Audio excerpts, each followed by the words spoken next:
Anteriormente ao convite dos membros que vão tomar assento à mesa, eu vou passar a palavra ao representante do comando de mobilização e para o membro do Grêmio para apresentar alguns informes com relação às atividades que estão sendo conduzidas durante esse período de mobilização.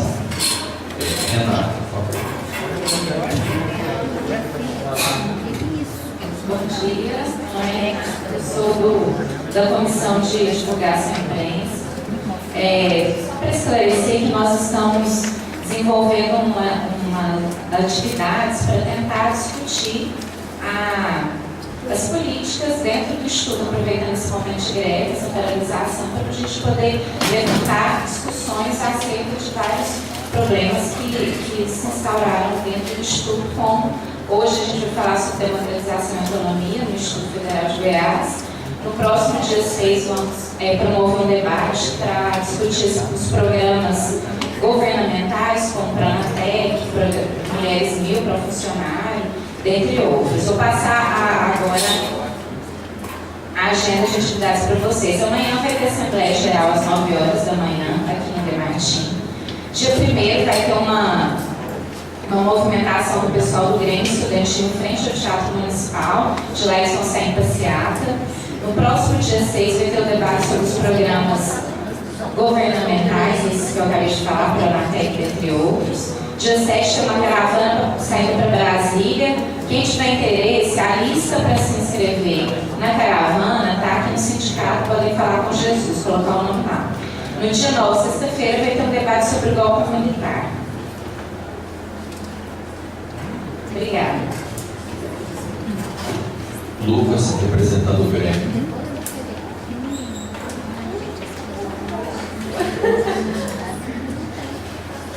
Bom dia a todos. Eu sou o representante do Grêmio, faço parte da coordenação de comunicação e propaganda. E a gente do Grêmio, a gente resolveu fazer uma agenda também para trazer os estudantes a estarem vindo para o IF e quem sabe estar buscando um debate com alguns professores e buscando informações também em relação à greve. Aí no caso, quando vocês terão a assembleia de quarta-feira, a gente vai promover as quartas esportivas, também 9 horas aqui no IFG, e mais à tarde, com 2 modalidades. Nessa primeira quarta-feira vai ser futsal e handball. E logo à tarde, às 14 horas, estamos programando de organizar um Cine FG. Um filme aí, se não me engano, vai ser Drive. Quem quiser participar, vai ser às 2 horas aqui no FG. E na quinta-feira, como foi dito, a gente está tentando mobilizar os estudantes para participarem do ato de 1º de maio. Que no caso vai ser um ato puxado pela FIP, com algumas entidades, como várias entidades, assim como o Sinced. E surgiu a questão de talvez os professores aderirem à mobilização, ou pelo menos somarem forças lá, já que é um ato para divulgar todos os trabalhadores e trazer essa questão de que o 1º de maio não é simplesmente um dia festivo, mas sim um dia combativo em relação às memórias dessa data. Aí fica o convite no 1º de maio, às 9 horas, no Feito Teatro Goiânia.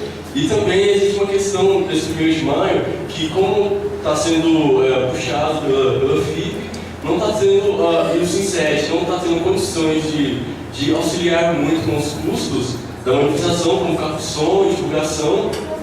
Estamos tendo o problema de ter que tirar do próprio bolso grandes quantias para puxar o carro de som e outros detalhes. Então, quem puder ajudar, acho que vou tentar passar um chapéu aqui. Quem quiser ajudar a manifestação e tirar esse aperto aí que surgiu, doando qualquer quantia, será muito bem-vindo. Obrigado. Ok. Bem, como serão conduzidas, como será conduzida a atividade, né? Nós vamos convidar os membros, cada membro poderá fazer uso da palavra por 12 a 15 minutos e ao final será aberto a todos para que se possa conduzir o debate, não é? Aqui não, o debate ele não necessariamente envolve os membros que vão estar compondo a mesa. E muito mais nós queremos muito mais o debate dos membros com a plenária e conduzir a escuta de todos aqui após a exposição, né? As exposições discorrem basicamente por 4 grandes temas e nós teremos 5 pessoas compondo a mesa, sendo que, portanto, 2 vão focar no mesmo tema com perspectivas um pouco diferenciadas. Gostaria de convidar para tomar assento à mesa o professor Felipe Valosa, que é chefe do Departamento de Áreas Acadêmicas 1, que vai fazer uma intervenção focando a questão da autonomia institucional e políticas de Estado no IFG. Será o primeiro a fazer uso da palavra.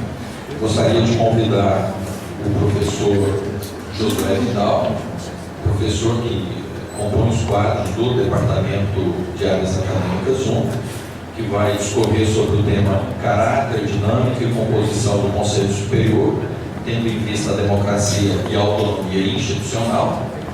Gostaria de convidar o professor José Martins, que é diretor do Departamento de Áreas Acadêmicas 2, que vai abordar o tema aspectos da relação institucional entre a reitoria e a direção do campus Goiânia. E gostaria de convidar o professor Antônio Roberto, que irá abordar o tema autonomia e democracia do ponto de vista dos trabalhadores do IFG. Abordará o tema de com o olhar dos trabalhadores, mas claro, como docente também. E a servidora técnica administrativa Priscila Teixeira, que também vai abordar o mesmo tema com o olhar dos servidores técnicos administrativos. Portanto, como eu disse, cada intervenção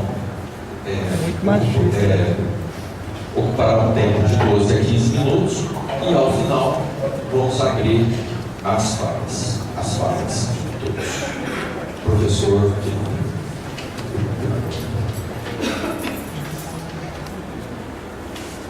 Bom, pessoal, bom dia.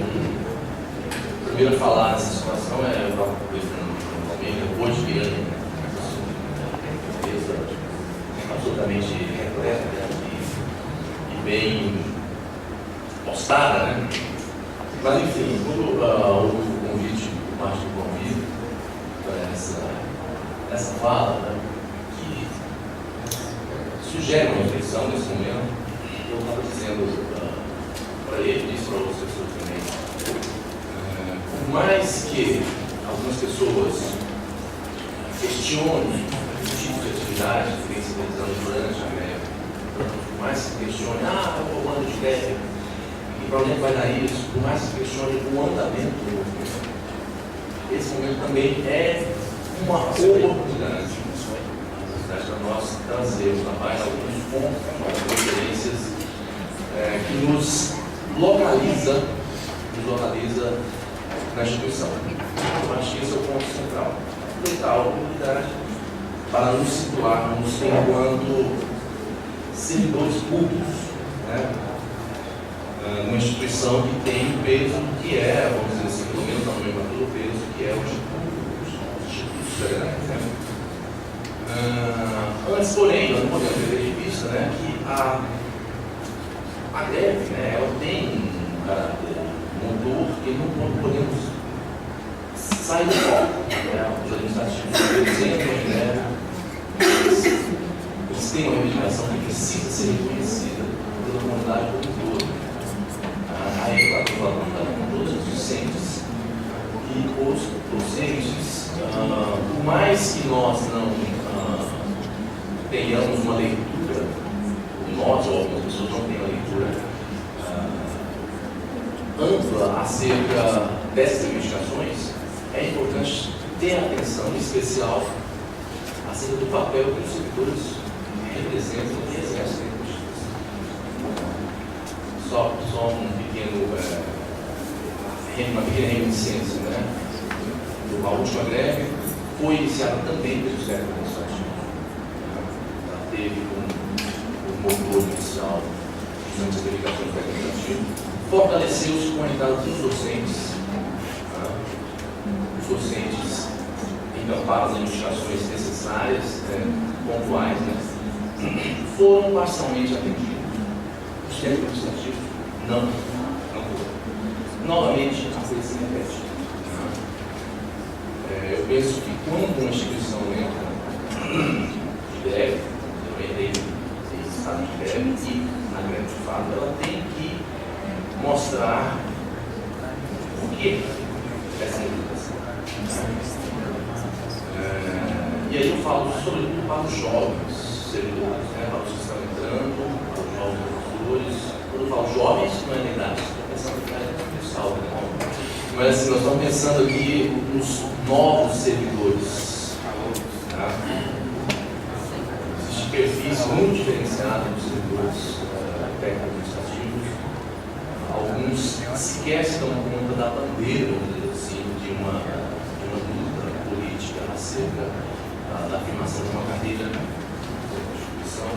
Da mesma forma, os docentes. Temos docentes novos que usam as instituições públicas, que isso vem de um vício histórico, um vício absolutamente instaurado na nossa cultura, que é a da estar no serviço público, você está resolvido.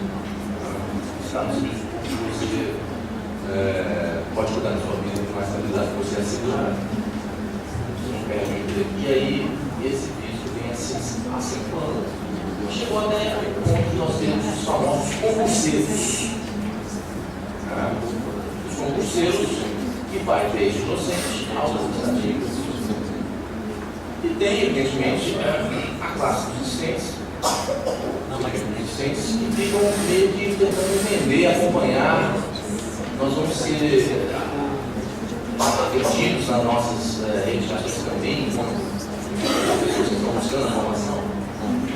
Eu diria para os docentes imediatamente, sim, desde que tenhamos um serviço de qualidade, desde que tenhamos um engajamento com o serviço público, que vai dentro dos administrativos, a ponta com os docentes.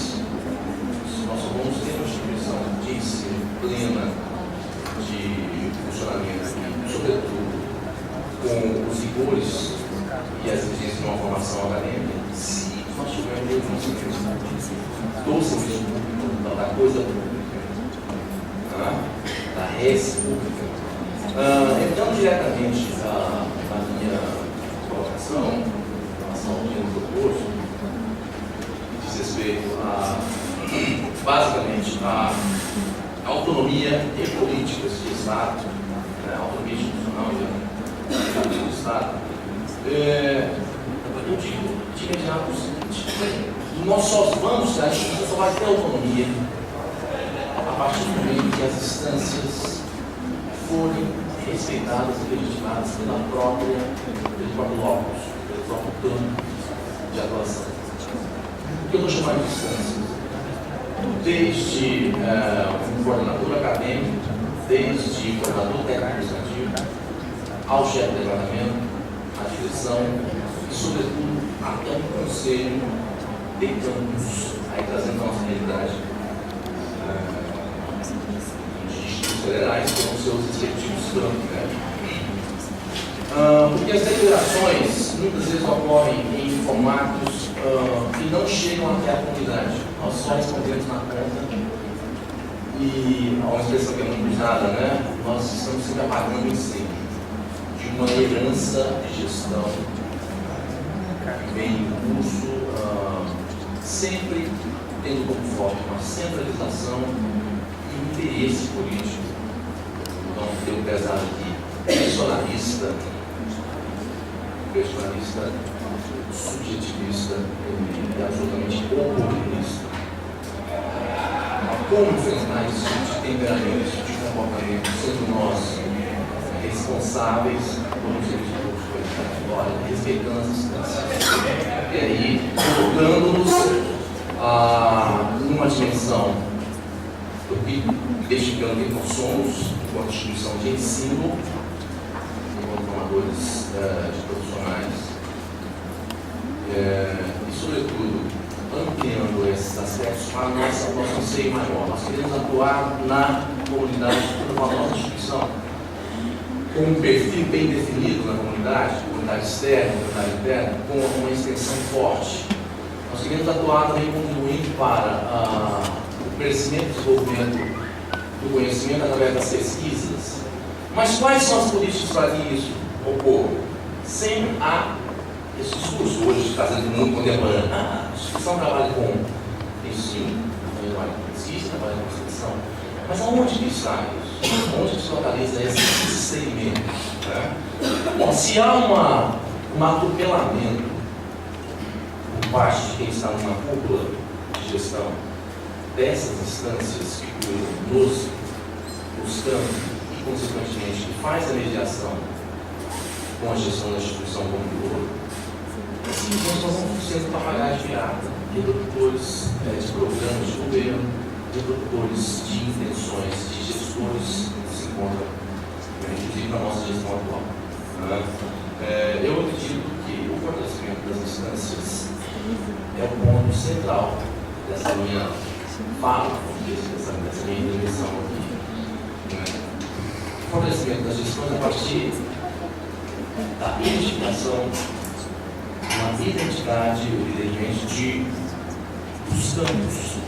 O Campo Goiânia, quando encampa esse movimento, quando sai à frente desse movimento, ele é referência para muitos outros campos.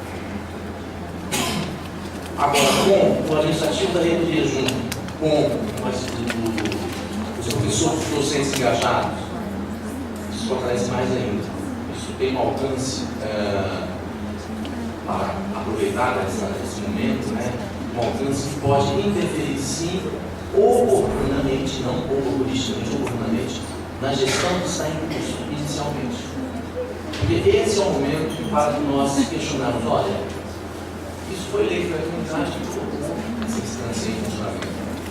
Nós queremos saber quais são os procedimentos e nós queremos responder com a maior eficácia possível, porque nós somos compromissados com o serviço público. Mas nós queremos responder à altura que a instituição reflete na sociedade. O que ocorre e que tem ocorrido é exatamente o contrário. O que reflete na sociedade é um segmento institucional que não dialoga internamente e, quando dialoga com a comunidade externa, ele simplesmente reproduz programas políticos de governo que vem, vamos dizer assim, atropelando ao mesmo tempo. Eu falo governo, estou falando da instância máxima, o Ministério da Educação, entre outras instâncias. A mera reprodução de projetos, de programas de governo transforma os gestores em meros despachantes.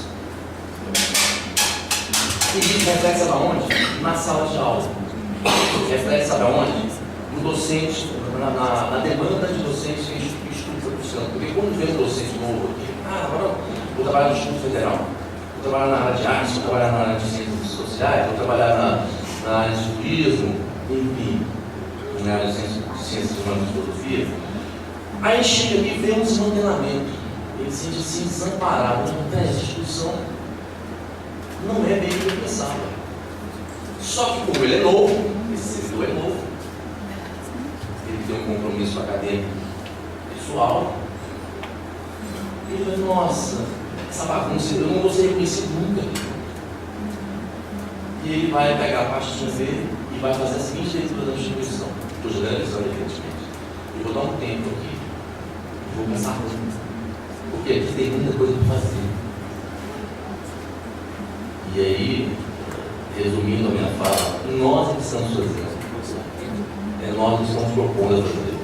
Estou na Carla, que lançando isso também aqui. A Carla, por exemplo, como funcionária técnica administrativa, na reitoria, estava um show e muita gente estava assim, trabalhando na reitoria de desenvolvimento institucional. Chegava lá, o objeto de departamento, colocando as demandas dos professores e tal, olhava assim, mas peraí, de cabeça. Peraí, mas esse professor ele usou tal, não, esse é licença. O processo dele está nesse caso contínuo. E mas ela não assina nada. Não estou numa casa, por exemplo, diferente para ela. Tem outros representantes do mundo, poderia mencionar o próprio José, muito chato aqui do Deus. Esse aspecto mostra o compromisso do servidor técnico administrativo com a instituição, com a eficácia da instituição. Mas quando isso transcende a essa instância, vai para a nossa instância superior, ela começa a ter outros moldes, outros interesses, começa a ter o protelamento das ações, começa a haver o atendimento de reivindicações pela terceira via, ou por vias obscuras. E aí nós ficamos aqui embaixo, eu falo aqui embaixo dos campos, à mercê dos acontecimentos que estão acontecendo. E não tem essa diferença. Eu digo que uma instituição forte possa fazer justiça ao trabalho do século administrativo, ela deve ser totalmente eficaz na escolha dos seus gestores. Isso considerando o entendimento do ciência. Quando eu falo comunidade, eu estou entendendo do ciência. Mas eu chamo a atenção aqui para um fato agora último, em relação ao estudo que o geral mandou para a gente, bastante denso, essa dissertação do mestrado, um sujeito chamado Marcelo Peixoto, e ele fala, nessa dissertação dele, as políticas de educação profissional e tecnológica, dois pontos, a influência dos princípios de gestão democrática nas deliberações da instituição tal, dados os efeitos Minas. Princípios da gestão democrática das deliberações das instituições. Eu, assim, falo com gestor. Como gestor, eu me sinto, às vezes, sem amparo nesta dimensão da gestão democrática e nas deliberações das instituições. Desamparado. O exemplo desse estudo aqui mostra que, quando foi decretado, quando foi estabelecido os programas de governo, inclusive no estabelecimento da transformação dos secretos em instituto, essa instituição dos secretos desenvolveu. Opa, esse negócio está bem muito forte. O que vamos fazer? É obrigado ou não? Ah, não é não, nós temos que pensar, nós temos que refletir, temos que dar uma resposta para o governo. Eles fizeram uma coisa que eu considero exemplar, no meu entendimento. Eles se fortaleceram. Eles olharam para si mesmos. Que instância nós temos aqui? Nós temos uma diretoria de ensino. Nós temos um conselho de ensino. Tudo bem, vamos falar, nós temos agora o conselho departamental. Não é isso. Vai demorar um pouco para a direção departamental ter uma, vamos dizer assim, autonomia, vamos dizer assim, junto aos próprios campos. Imagina os campos em relação à gestão maior. Eu tenho comigo, então, que esse princípio de gestão democrática nas deliberações da instituição, elas devem passar, sobretudo nessa busca de autonomia, aí falando na realidade, dos campos.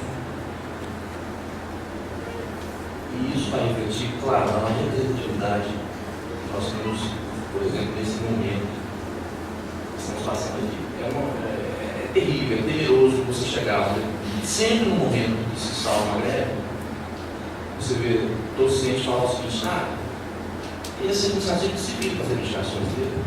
Ou muitas vezes vice-versa. Os administrativos, os docentes não querem nada, eles querem deixar o trabalho lá. Eu acho que é um mal entendido de uma forma generalizada em ambas as partes. Mas existe aqui uma representação sindical que ela só tem sentido e fortalecimento aqui dentro se nós nos vemos todos como servidores antes da classificação e da representatividade do servidor.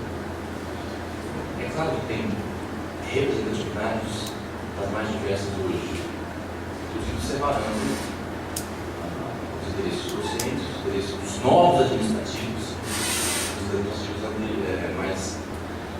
mais tempo na instituição. Mas, antes dessas representações, das representações específicas, se nós não nos localizamos como servidores públicos em uma instituição autônoma para poder reivindicar em conjunto aquilo que é o interesse, o que se define aqui como princípios de gestão democrática, vão ficar sempre partindo em falso. Sempre partindo em falso. Aí chega assim, agora não vai começar a greve, para quê? Mas isso vem do processo histórico e, lamentavelmente, não se faz uma discussão em curso durante todo o processo, uma discussão política nesse nível que a gente está procurando fazer. No curso institucional, é sempre quando chega um gargalo, sempre quando chega um momento extremo. Aí aparece quem? Eu vou usar palavras pesadas. Aparece oportunistas. Aparecem interesseiros. Aparecem pessoas que querem se afirmar no poder. E nós tivemos isso no caso muito recente. E não surpreende que temos agora. Bom, enfim, minha fala ela vai aqui, vai lá, mas ela chama atenção basicamente para esse elemento, esse resgate de uma gestão democrática, que respeite sobretudo as instâncias representativas, que vai desde uma coordenação técnico-administrativa até um conselho de campos. Isso não existe ainda. Ontem nós tivemos uma reunião com o colégio de gente. Hoje, provavelmente, ela continua. E uma das questões que eu coloquei para o diretor desse campus atender com veemência nessa reunião foi a criação e a instalação dos conselhos de campus, para que nós possamos ter uma leitura mais direta da realidade e poder dar respostas mais eficazes aos programas, aos projetos e à gestão desses programas. Quando eu falo programas, temos aí, isso vai desde um projeto a um Next Mil, isso vai desde um Pronatec a um Profuncionários. Que tipo de projeto nós temos? Como é acolhido programas sobre Pronatec dentro de instituição como a nossa? Mas se a comunidade não faz uma instituição densa, séria, a exemplo desse que aconteceu no CPF de Minas, nós jamais seremos uma autarquia, nós seremos uma pseudo-autarquia, certo? Seremos uma coisa que o amigo gosta de usar, um dublê de instituição pública, tá certo? Em que simplesmente assina X nas administrações superiores. Gostaria que esse diretor que esse auditório estivesse lotado, para a gente poder explorar mais. Vital, caráter, dinâmica e composição do Conselho Superior, tendo em vista a democracia e a autonomia institucional. A mesa é 15 minutos, mas a mesa é condescendente com relação a crises quanto ao tempo.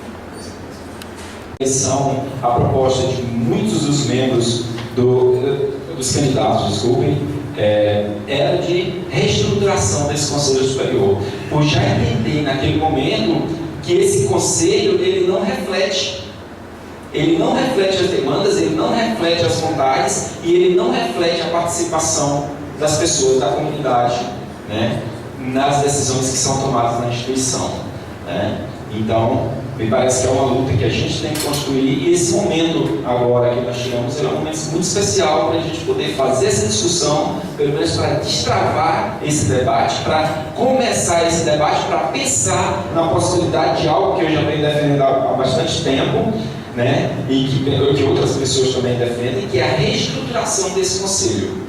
Não apenas desse conselho, né? A reestruturação do Conselho Superior e, obviamente, como o professor Felipe já colocou, né, a criação dos conselhos de campus, né, enfim, instâncias, né, que possibilitem a participação das pessoas na vida institucional e nas decisões que são tomadas na instituição.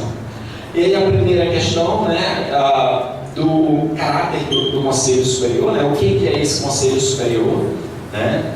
Então, eu trouxe aí da Lei de Criação dos Institutos, né, que coloca o Conselho Superior, né, de caráter consultivo e deliberativo. Será composto por representantes dos docentes, dos estudantes, dos servidores, técnicos administrativos, dos egressos da instituição, da sociedade civil, do Ministério da Educação e do Colégio de Dirigentes do Instituto Federal, assegurando-se a representação paritária dos segmentos que compõem a comunidade acadêmica. Então, me parece que a primeira questão do caráter do Conselho é de perceber que ele é, além de consultivo, ele é um Conselho deliberativo. Portanto, ele, na condição, o próprio nome já traz, Conselho Superior, é o principal conselho que tem na instituição.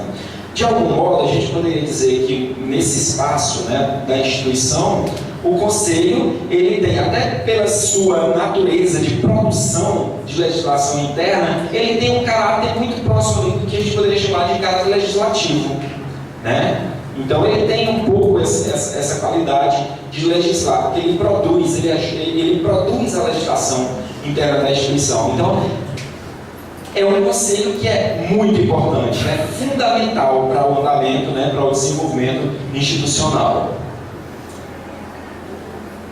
Eu trouxe também para ressaltar, para reafirmar isso que eu estou falando, com base agora no regimento do Instituto, né, quais são as competências desse conselho, né? Eu vou tentar ler rapidamente para não perder muito tempo, e depois, se a gente não conseguir dentro desses 15 minutos, depois do debate, eu volto a mencionar alguns desses pontos. Então, primeiro, aprovar as diretrizes para a atuação do Instituto Federal e zelar pela execução de sua política educacional, científica e tecnológica. Aprovar as normas e coordenar o processo de consulta à comunidade acadêmica para a escolha do reitor do Instituto Federal e dos diretores de campus em consonância com o estabelecido na Lei de Criação dos Institutos.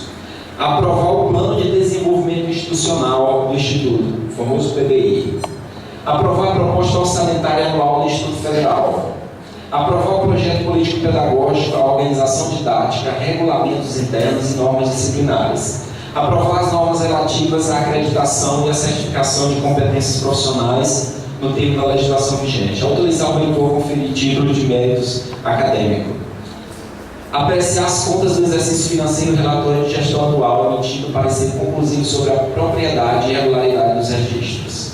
Deliberar sobre taxas, emolumentos e contribuições por prestação de serviços em geral a serem cobrados pelo IFG. Assegurar que não seja cobrado dos alunos em hipótese alguma qualquer tipo de contribuição financeira por oferta de quaisquer modalidade de curso oferecidos pela instituição. Autorizar a criação, alteração curricular e extinção dos cursos no âmbito do IFG. Aprovar o regimento do IFG. Deliberar sobre as questões submetidas à sua apreciação pela reitoria. Fiz uma observação embaixo que era tipo de rascunho, mas enfim, vou ficando, que é o fato de que esse regimento, né, que obviamente vai ter que ser, né, reformado, vai ter que ser, a reestruturação passa pela alteração desse regimento, né, que ele não traz, ele não disciplina o processo de consulta para a escolha dos membros do próprio conselho. E aí fui consultar o estatuto, também não tem a proposta de regimento da instituição, que está no site, parece que também não tem. Enfim, está muito aberto, então quando se vai deflagrar o processo de escolha dos membros do Conselho Superior, isso fica muito a cargo tanto da gestão quanto da comissão que vai elaborar. E isso implica uma série de questões que a gente tem vivenciado na instituição, que acaba levando a práticas nada saudáveis do ponto de vista do processo de democratização da instituição, como, por exemplo, a permissividade em relação à eleição de pessoas com alto nível de comprometimento com a gestão, por exemplo, em cargos de CD. Isso aconteceu na eleição passada do Conselho Superior. Pessoas que tinham cargo de CD puderam se candidatar e foram eleitos. Agora imagine só, uma representação de segmentos e lá tem uma pessoa ali. Qual que é o nível de autonomia que essa pessoa vai ter, né, na prática para poder fazer esse processo de representação? Mas enfim, pelo que eu li anteriormente, ficou muito claro que esse conselho, a vida institucional passa pelo Conselho Superior. Então não tem como a gente ser indiferente a esse conselho. Eu fiz um levantamento também, gente, da representação, né? Até porque nós, um grupo de servidores que já vem lutando em relação ao processo de democratização do Conselho, nós levamos já uma proposta ao reitor de reestruturação com alguns pontos muito vários ainda, mas enfim, alguns pontos que a gente achou que seria importante, né? E ainda bem que agora nós temos esse movimento que pode aprofundar o debate, né? Então nós temos uma representação que é muito precária, né? Os segmentos da instituição que elegem seus representantes, eles são subrepresentados na instituição, né? Essa aqui é a grande verdade, né? E aí a representação atual está desse modo. Nós temos 22 membros do Conselho Superior atualmente, dos quais apenas 9 são eleitos pelo voto. Então, por aí já fica claro a dificuldade que se tem, que se teria numa possibilidade, ainda que existisse uma articulação entre esses membros dos segmentos eleitos, no sentido de defender um projeto de instituição, ainda assim nós teríamos dificuldade e seríamos, na melhor das hipóteses, voto vencido, porque nós somos minoria, o segmento eleito no Conselho atual. Só que o regimento fala o seguinte, o regimento atual do Conselho, que foi uma demanda que nós levamos para o reitor, no sentido de ampliar a participação dos segmentos eleitos pela comunidade, a proposta nossa era aumentar significativamente. Mas ele falou, não, mas isso já está posto pelo regimento, que é a ampliação, que o regimento fala mais ou menos assim, o membro participante desse conselho, ressaltar como resultado desse processo que a gente tem de centralização, me parece que é algo que já está incorporado de algum modo na cultura da instituição, que a gente, na identidade, parece até da instituição, que a gente precisaria, então, nesse momento de pensar a consolidação do Instituto, reverter esse processo, no sentido de descentralizar. Mas, enfim, nós temos um processo de centralização de pautas, que é resultado de outros elementos que eu apresento, como a falta de articulação e até mesmo a falta de preparo, a falta de qualificação, não no sentido, eu coloco qualificação dos membros, no sentido de que algum membro não tenha competência para estar no conselho, mas no sentido mesmo de um processo de qualificação no interior do próprio conselho que possibilite com que essas pessoas tenham uma participação efetiva para que esse conselho funcione.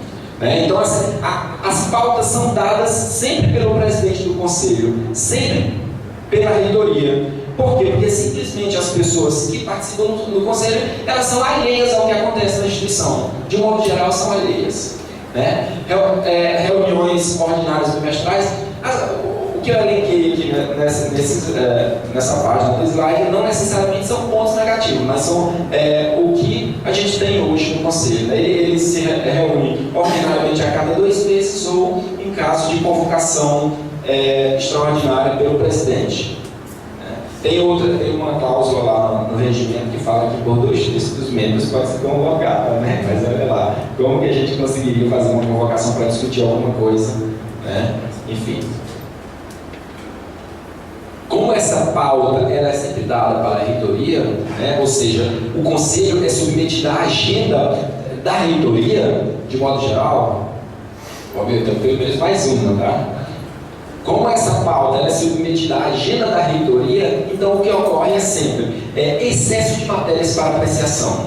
Nós temos aqui um outro membro do conselho, que é a colega. É excessivo demais, 3 horas só, para a gente discutir muita coisa. Exatamente. A Kelly é representante do segmento administrativo. Se eu falar alguma inverdade aqui, você pode me corrigir, por gentileza, tá? Então, é sempre excesso de matérias para apreciação. Sempre excesso. Nós não tivemos até hoje nenhum pedido de vistas aprovado. Na verdade, eles não chegou nem sequer ao nível de pedir vistas a uma matéria da instituição. As coisas já chegam no atropelo, que não, isso que tem que ser agora, isso aqui. Então toda matéria é mais urgente que a outra. Então nunca se tem condições de fazer uma discussão, um debate qualificado sobre a matéria. E olha lá, às vezes quando a gente, eu mesmo, na condição de um membro relativamente rebelde dentro do conselho, eu já ouvi de membros do conselho que não são dos segmentos eleitos o seguinte: Não, isso aqui é problema interno aqui da instituição, vocês têm que discutir isso em separado. Outras vezes, quando eu questionei sobre, em ocasiões de prestação de contas, sobre determinadas políticas ou falta de iniciativas, o argumento, não, isso não é o momento de discutir isso não. Então o conselheiro, ele se sente totalmente impossibilitado de participar ativamente do processo de construção, né? Porque simplesmente... Eu não sei você, mas eu sinto que muitas das reuniões são tendenciosas. Elas já estão meio que pré-organizadas para influenciar os membros num determinado ponto. Sim. Sendo muito clara na fala, é isso que eu sinto. Exatamente. É muito triste falar isso, mas é verdade. Com certeza. Provavelmente as coisas já vão para lá já contando que vai ser aprovado, né? Então, contando que já com essa cultura de não haver discussão. Exigibilidade dos prazos para a aprovação das matérias, as coisas sempre chegam dizendo, não, mas nós já passamos, isso nós temos que passar porque, nós já estamos já atrasados um semestre na oferta desse curso. Então é tudo meio que a toque de caixa mesmo, pelo menos boa parte. Reduzida a margem de intervenção dos conselheiros por conta dessa dificuldade de articulação e qualificação. Isolamento do conselheiro em relação ao segmento de representação. Isso é uma coisa que eu sinto muito fortemente, né? No sentido de que o que eu defendo lá, eu não necessariamente sei se é a vontade do coletivo que eu estou representando. Porque a gente não tem instâncias, né? Esses colegiados, né? A gente não tem instâncias de participação para dizer, olha, eu vou trazer aqui para o conselho aquilo que está sendo, né? A vontade do coletivo de determinado segmento, por exemplo, segmento docente. A gente está lá, a minha participação no conselho é a partir dos meus princípios, né? Aquilo que eu entendo como sendo o saudável, democraticamente, tal, é isso que eu estou levando. Mas assim, a gente não tem necessariamente como representar esses conselhos. Não sei até que ponto isso é possível de fato. Inexistência de comissões sistemáticas, né? E aí, olha só, no estatuto, eu li o regimento do Conselho Superior do Rio Grande do Sul, lá tem obrigatoriamente 4 comissões, né? 4 comissões permanentes no âmbito do Conselho. Todos os anos tem que começar o trabalho do Conselho a partir das comissões, né? Então você tem comissão de legislação, comissão de ensino, pesquisa e extensão, etc, etc, etc. Então você tem a comissão também relacionada à questão financeira, para vocês terem uma ideia. A ausência dessas comissões, né, para estudar, para elaborar pareceres, para fortalecer a tomada de decisão dos conselheiros, faz com que, na verdade, nós sejamos referendadores tanto de decisões da reitoria, quanto também de pareceres que vêm da auditoria e etc. Então nós temos que de algum modo confiar. Nós não temos condições, embora nós estejamos fazendo desse modo hoje, mas nós aprovamos os relatórios financeiros de prestação de contas no escuro. Nós não temos condições de dizer efetivamente se aquilo lá está correto ou se não está, porque não existe possibilidade. Nós, na verdade, voltamos pareceres, né, confiando que está ok. Mas a ausência desse funcionamento coerente, como deveria ser, a partir de comissões, etc., inviabiliza, né, o conselho, de fato, né, se a gente for pensar como um processo de democratização. A ausência de iniciativa de qualificação dos membros do Conselho, até hoje, pelo menos desde que eu estou no Conselho, nunca teve. Nós estamos quase no final do mandato. Dificuldade de comunicação entre os membros, isso, já relatei, né? Algumas impressões, né, muito particulares, mas me parece que também, provavelmente, a Keren vai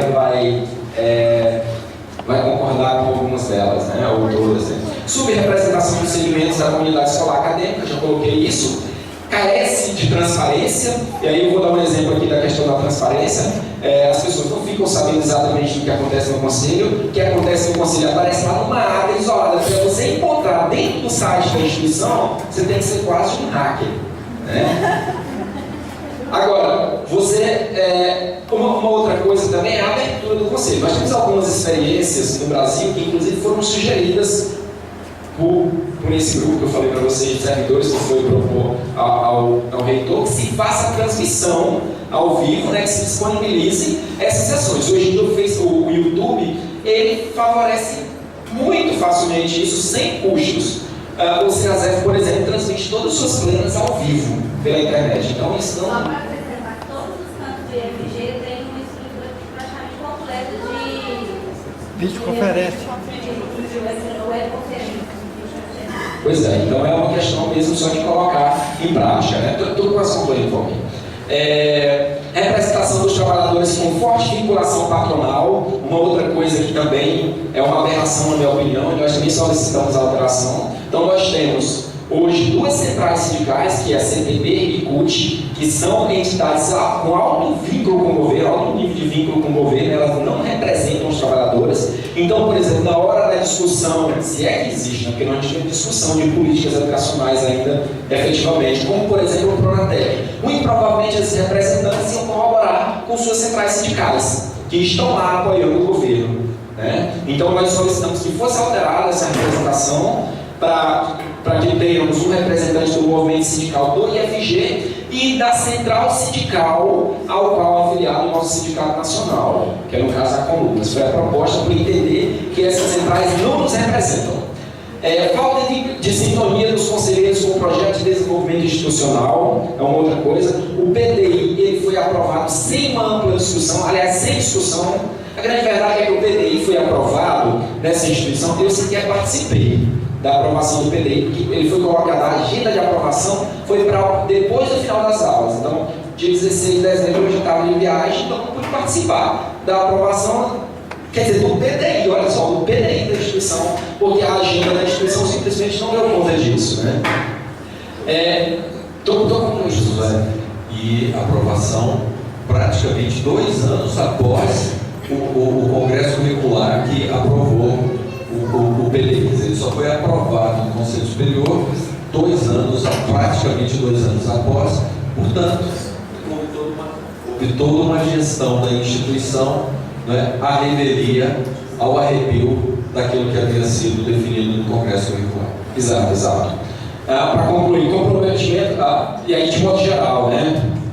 Eu acho que são as impressões que são gerais aí, né? Na minha opinião, que repercutem. Todos esses problemas que foram relatados, eles vão repercutir, né? Redução do papel do conselheiro mero referendador de atos da reitoria, né? Comprometimento da democracia na instituição, comprometimento da autonomia da instituição, né? E aí as palavras do professor Felipe, né?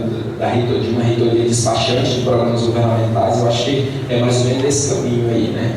Favorecimento da implementação de iniciativas de natureza público-privadas, né? Olha assim, lá atrás, lá no regimento, dá a entender a defesa da educação pública e inclusive do não pagamento de taxas. Aqui, na prática, o que a gente tem percebido é exatamente o contrário, né? Quer dizer, favorecimento de iniciativas que vão levar de algum modo a isso, né? Comprometimento da realização do papel social da instituição pública de educação. Então, esses são alguns elementos que eu, como membro, trago, né? Eu só queria colocar que você falou de pedir de vistas, né? E eu me recordei que teve uma reunião que um representante do técnico administrativo de Itumbiara pediu vistas de um processo na antiga gestão e foi negado.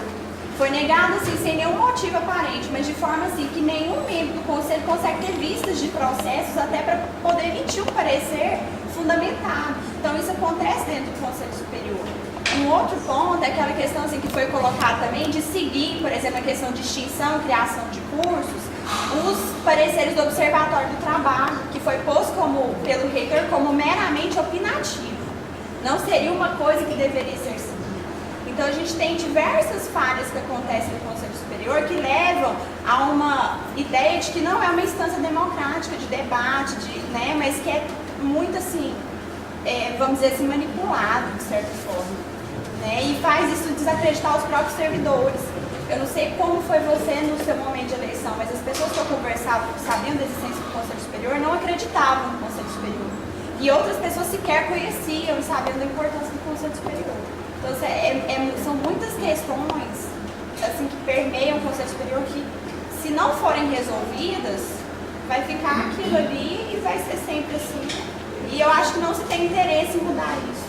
Certo? Exatamente, só para me falar de novo aí. Então, o que eu gostaria de colocar para vocês é o seguinte, em resumo.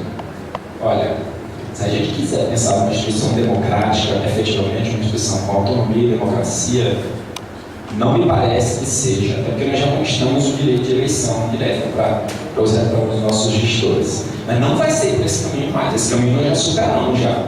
E não adianta, pode ser o mais bem intencionado que se apresente como mais bem intencionado durante os processos eleitorais. Se a gente não democratizar essa instituição a partir da base, a partir do estabelecimento de fóruns permanentes, pode esquecer, não vai passar de gestões, nas palavras do professor, de despachante e defensor de interesses corporativos. Essa é a minha fala. Obrigado.